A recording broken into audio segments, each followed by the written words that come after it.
Well, I don't understand where we're going.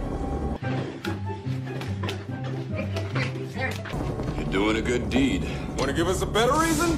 I've been dreaming of becoming the top female swimmer for 1 year. But getting here wasn't easy. You can't have happiness without penis. Wait, what? Dislikes me the most sometimes. Myself.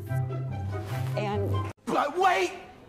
There's more! What are you gonna do about that? So, I'm an expert at controlling my anger because I do it infinitely more than you. What the hell are you talking about? don't plant roots.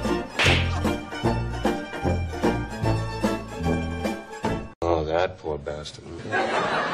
Send a maniac to catch her. Guaranteed to leave a mental scar.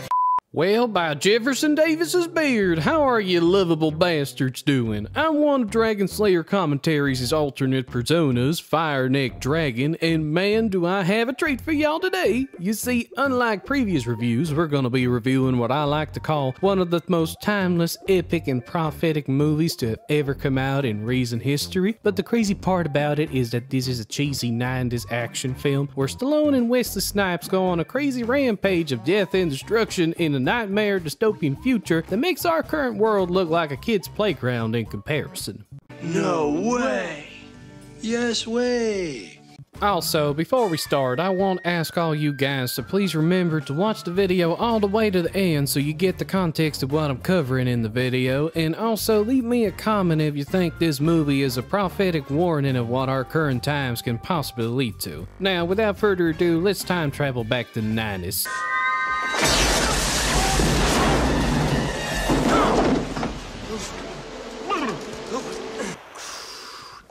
Good. So we begin with an overhead shot of a current day crime-ridden LA in 96, where everything is on fire because I guess all the crime gangs in the city decided to come together to declare all-out war against the LAPD, and out of this conflict, the only one that can overcome the chaos outside to bring order and slay the criminal scum is none other than the 90s Doomslayer cop playing himself again in another movie, Sylvester Stallone. Hell yeah! Now, as usual, we don't have much backstory as to what's actually going on, other than the fact that Simon Phoenix's gang kidnapped some hostages, and that Stallone is the infamous Demolition Man that can save them from their demise. But to be honest, I prefer this simplicity in my action movies these days because it lets me enjoy the dumb action that is about to unfold.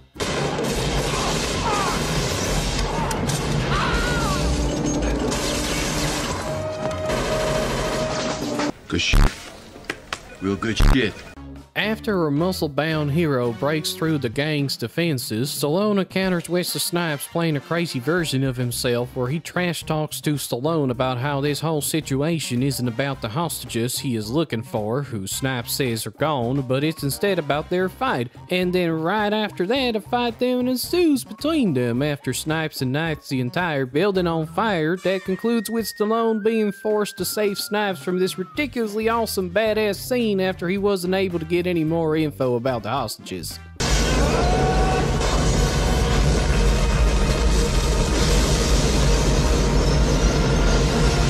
Holy shit!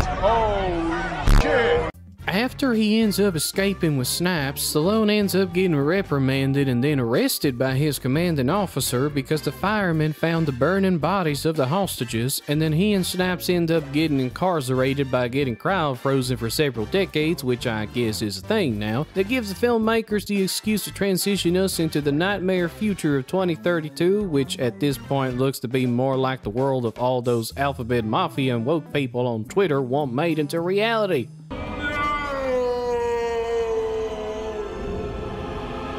Now, if you're thinking that I'm over-exaggerating, then let me introduce you to Sandra Bullock playing herself as a young and snappy future cop Lieutenant Huxley who's always hungry for adventure and excitement in a world that is so well-structured, bland, and uneventful that this is the answer she gets from the doctor the second she says the words, "Don't you think?" I try not to. However, you're young. Think all you want. Things don't happen anymore. We've taken care of all that. I'm out.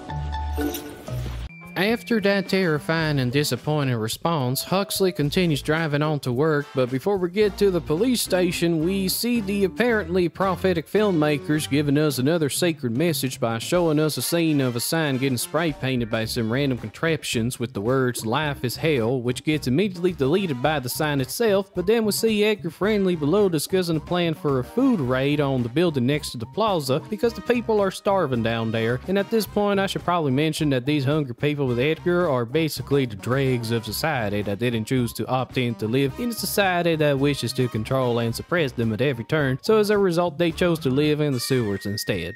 I guess that makes sense. Now, am I saying that 9 years in the future, all of us who don't agree with the crazy woke agenda's view of a perfect society will end up living in the sewers? Of course not. But what is happening instead is that alternative views that don't align with the agenda are being heavily suppressed and condemned instead because these people are trying very hard to change the collective perception to think their views are the only absolute truth that exists in this world. It's pretty damn scary. Okay, I think I went on a small rant there, so let me get back to the review and we'll talk a little bit more about this near the end. So we return to Lieutenant Huxley making it to work at her office where Rob Schneider makes a quick cameo in the movie, and then Huxley gets notified of the scandalous spray painting incident that occurred a minute ago, which leads her to ask why no one went to check out the scene. But of course her holier-than-thou police chief feels so disturbed and offended by her comments that he decides to make the claim that her obsession with the 20th century might be affecting her better judgment and could become a bad influence for her fellow officers, and as usual Huxley apologizes to the chief for being so rude, but in reality this is what she thinks. Sanctimonious asshole. Melina Huxley, you are fined 1/2 credit for a sotto voce violation of the verbal. We then find out through some small talk she has with Officer Garcia that everyone in this society is so complacent with the system that is in place that they actually dread any change occurring that could disrupt their monotonous, boring lives, which of course makes Huxley very frustrated since she is of course a young and adventurous officer who wants something different to happen in order to get rid of her boredom. And wow, every system in this society is sounding more and more like the ideal one all those crazy activist mobs on Twitter desire so much in their perverted wet dreams. Oh, that's nasty. Anyway, we go back to the prison where Snipes has been released for a parole hearing, but what ends up happening instead is that he kills the aides, beats up the doctor, and then decides he needs to do this to escape. Retina coating accepted, Warden William Smithers. Be well. Yeah, you too. God damn.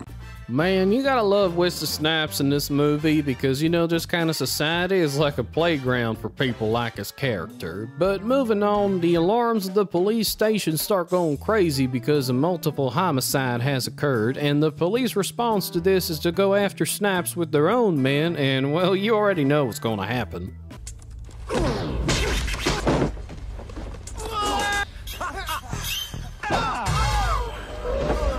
You're all terrible and incompetent! As a result of this terrible failure, the police department is at a loss as to how they can apprehend this hooligan until one of Stallone's now old men from the 90s, the black guy pilot from the beginning of the movie, says it's probably a good idea to defrost Stallone because he's the one who originally apprehended Snipes. I like where this is going. Of course, this suggestion meets resistance from the police chief who thinks releasing this animal into society will have dire consequences, but he goes along with it anyway because he's been authorized by Dr. Cocteau to do everything in his power to apprehend Snipes, so as a result, Stallone gets defrosted and told by the cops that Snipes is still alive, that he's 36 years in the future, that his wife died in a big earthquake years ago, and then the insensitive police chief comes in to interrupt Huxley to let him know that the only reason he released him wasn't to be told what happened to his relatives, but to chase down Snipes. No, you're not serious. However, the worst insult to injury is that he then gets told by Huxley that half of the normal things he used to do in the 90s are now considered illegal in this new society, which blows Stallone's mind even more than a parent's mind when they find out Target is targeting your kids. Damn! Stallone then gets suited up and goes to the station where he is flabbergasted as to why there's only 3 seashells in the bathroom instead of toilet paper, and as usual, we gotta give Rob Schneider some reason for his small cameo in this 90s movie, so the filmmakers thought to immortalize him in the halls of legendary memes instead. He doesn't know how to use the 3 seashells. Piece of shit. Anyway, as he is reminiscing with his old pilot buddy about the past, Stallone finds out he can get easily some bundles of toilet paper if he just starts talking like a sailor constantly in front of the verbal morality machine, which then leads to him responding to the group that made fun of him previously. See you in a few minutes.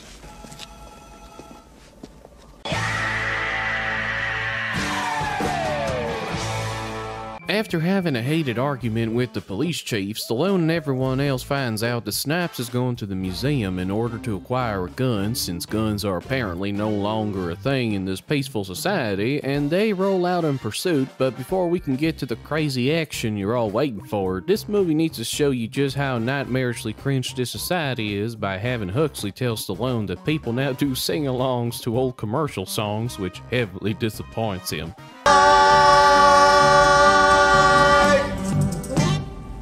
Somebody put me back in the fridge. Send me back.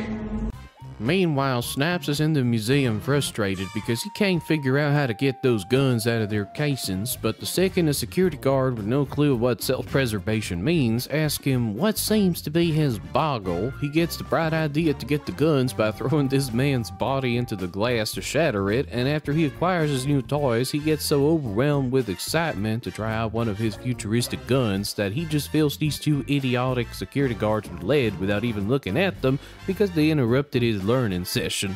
God damn! Right, so Stallone comes into... Wait, what's going on? Oh, hell no, it's that Dingleberry Dragon Bro. He's broken through the Hellfire Moonshine defenses. I gotta stop him. We just finally got the good stuff. No! Oh, holy shit. That took a lot longer than I expected. That country bumpkin really thought I wouldn't be able to drink 20 barrels of Hellfire Moonshine and then do a review right afterwards? Well, joke's on him, because I'm the captain of this rodeo now, bitch. Okay, so where did he leave off? Oh, right, so Stallone comes in to crash Snipes' maniac murder spree as usual with all 90 action films, and a lot of destruction of property occurs as a result of their titanic fight where both of these men are able to take blows and electrocutions that would disable or kill most people in one go. But that doesn't really matter because we get rewarded with the golden 90s one-liner from none other than Stallone. You're on TV!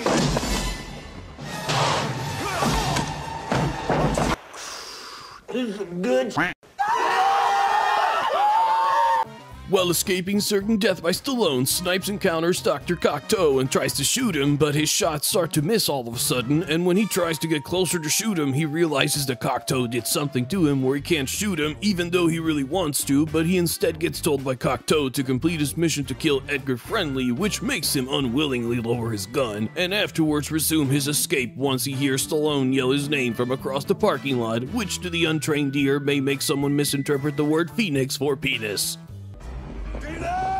Hold up. Wait a minute. Something ain't right. Run, bitch! Run! After being unable to apprehend Snipes but saving Dr. Cocteau's life in the process, he invites Stallone to go to dinner with him at Taco Bell in order to thank him, and now that I think about it, it does make sense that a society so immersed in his crazy bullshit would only want to go eat at a place that easily gives you the shits with its overly processed garbage compost meats, so you know what, filmmakers? Nice. To get back on track, Stallone finds out on the way to Taco Bell that apparently this restaurant was the only one to survive the franchise wars, which is making me imagine that Chick-fil-A and Kentucky Fried Chicken allied together to destroy all processed food chains once and for all, but we also get for some reason a secret diss line aimed at Arnold Schwarzenegger becoming the first non-US citizen president because apparently Stallone and Arnold really hated each other back then. Because the more you know.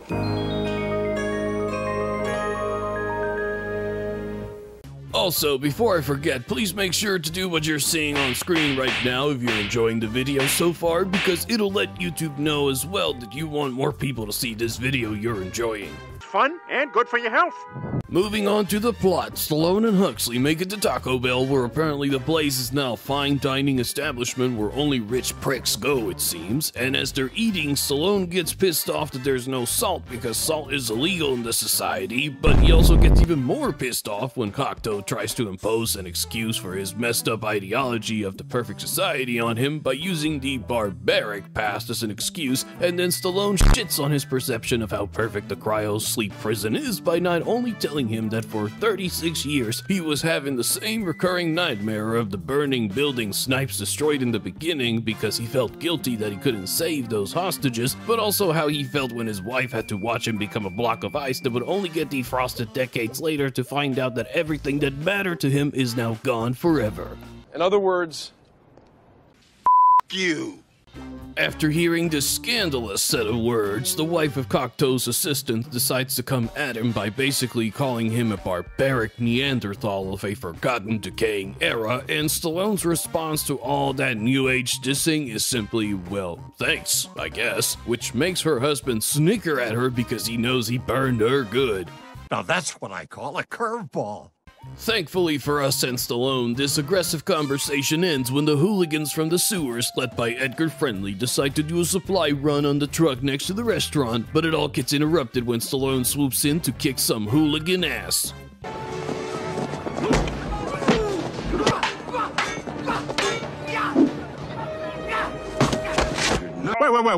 Wait, hey, hang on. After beating them back, Stallone realizes through one of the hooligans that the reason they're resorting to such methods is because they're running out of food, and this makes him even more frustrated than before, to the point where he tells off on Cocteau and Huxley that this perfect society is not worth hurting alienated people who just want something to eat so they can live their lives however they want peacefully. Back in the car, Stallone apologizes to Huxley for being a dick to her and realizes that if he encountered his daughter in this society, that she would probably see him as a primitive caveman. But this is a 90s action movie and emotions are for pussies, so as a result, we cut back to Cocteau talking to Snipes about giving him more men to assist him in taking out Edgar Friendly because it'll be a very difficult job, and when Snipes asks Cocteau why Stallone is out of the freezer, he just tells him that he'll put him back in so he can do his job without any worries. not gonna happen. Going back to Stallone and Huxley, they both arrive at her apartment complex, and when Stallone thinks he's gonna have some fun time with her, he ends up finding out quickly to his disappointment that people in this new society now use VR headsets that simulate safe, contactless sexual gratification, which is kinda scary how accurate this prediction is because that is a real thing nowadays. Oh my. Anyway, Stallone decides to give this headset business a try, and he gets so mind-fucked by it that he tries to convince Huxley to do the real thing with her, which is when she blatantly tells him no, but when Stallone asks her how children are made, she just tells him that they're made in a lab instead, and she also mentions to him before kicking him out that physical sexual contact is illegal in this society because STDs are bad, so because of that correlation, physical sex is also bad. Get me out of here! After being heavily disappointed, Stallone goes back to his apartment where he gets accosted by a random naked woman on his console screen that YouTube will have my head for it even if I show her face, because like Adidas, YouTube knows that what young straight teenage boys really want to see is a tall skinny man with a bulge wearing women's swimwear instead of a nice big pair of biological woman titties. Oh, hell no! Moving on, Stallone finds out through the disc recording that Huxley provided for him that Sneaky Cocteau seems to be directly involved in Snipes being such an efficient killer, and they both decide to go pay him a visit at his company HQ in order to get some answers out of him. And as usual, Cocteau denies all involvement with Snipes, but of course Stallone has had enough of his shit and resorts to more proven methods to make his point. This maniac under control, trust me, you don't. Be well. Be fucked. Oh yeah, that move is badass! After finding out Cocteau's true intentions, Stallone decides to go with Huxley and Officer Garcia to the city sewers in order to find Snipes, and after Stallone gives himself a nice treat of probably the best rat burger ever made, he and the team end up getting questioned by Edgar Friendly as to why they're down there, and as soon as Stallone tells him what's truly going on, Snipes decides to light up the entire place in lead with his goons in another titanic and destructive battle that ends up becoming an epic car chase where all traffic laws are violated, and Stallone becomes so bloodthirsty for Snipes that he decides to jump on top of a moving vehicle in order to get closer to killing him. Action has started. After almost getting filled with lead by Snipes, Stallone ends up being able to disable his weapon from his car and attempts to chokehold him into submission, but he almost gets his head scraped by the street several times and ends up finding out from Snipes that all those passengers he was supposed to rescue from the beginning of the movie were already dead and that he just used them in order to draw Stallone in for the kill. What a twist! Now that all his 36 years of guilt are gone, Stallone decides to throw Snipes from the car and finds out very quickly that their fight messed up the computer systems of the car so badly that now he can't properly tell the car to stop, and we get another golden line from Stallone.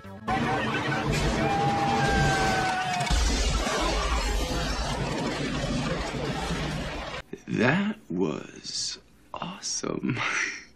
After finding out from Huxley that accident protection technology is one of the few good things to come out of this society, he decides to go against everyone's wishes and goes after Dr. Cocteau, but our hero arrives too late to implement good old-fashioned justice on this crook because Snipes found the loophole in order to kill him, and you won't guess what it was. Evil Mr. Rogers, will you please kill him? It's pissing me off.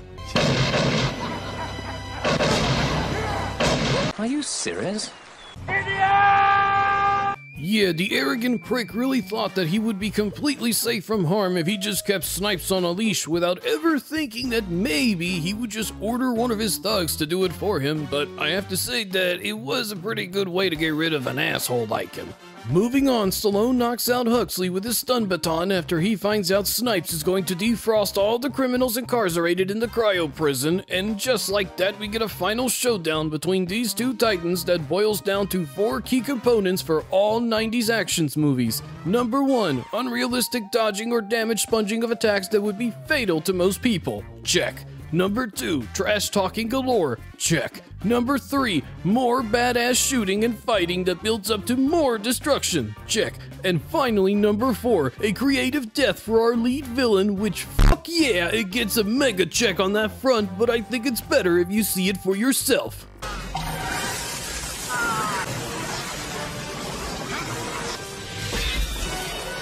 Holy Leslie, that was awesome.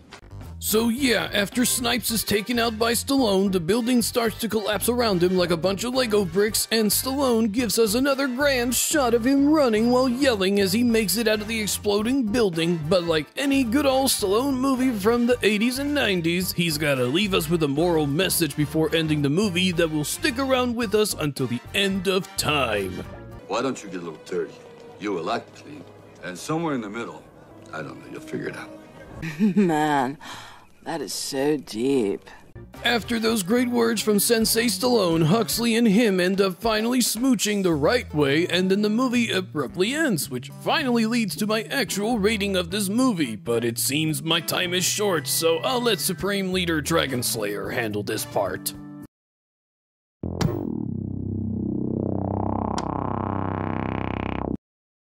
Hey guys, it seems my alter egos got psyched up from being able to review a good movie for once in a while, and now they've calmed down after being exposed to so much testosterone.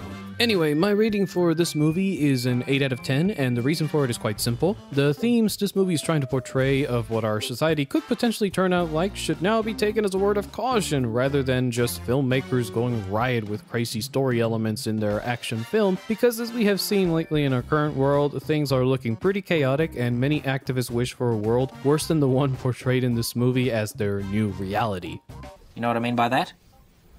However, we have to remember that the future is currently in our hands, and that if we confront this tide of activism and mediocrity with truth and courage, then the activists will never be able to bring to life the nightmarish utopia they so deeply desire. Another reason for why it's an 8 out of 10 is because the weakest part of the story was Dr. Cocteau's rise to power, and more detail into how Edgar Friendly fits into this whole conflict, or how is it the new sewer dwellers even began, and for what reasons did they decide to defy this so-called perfect society. I know it's very nitpicky of me to mention those details when the rest of the movie was so great, but this is why you watch my detailed reviews anyway. That's true. That is true. Anyways guys, that's it for me, and if you want to find out when a new video comes out or any other updates regarding my channel, then you only need to check out either my Twitter page or my YouTube channel community tab to get the latest news straight from the source. But other than that, stay tuned for my Cleopatra Netflix show review coming out soon after this one, and namaste folks.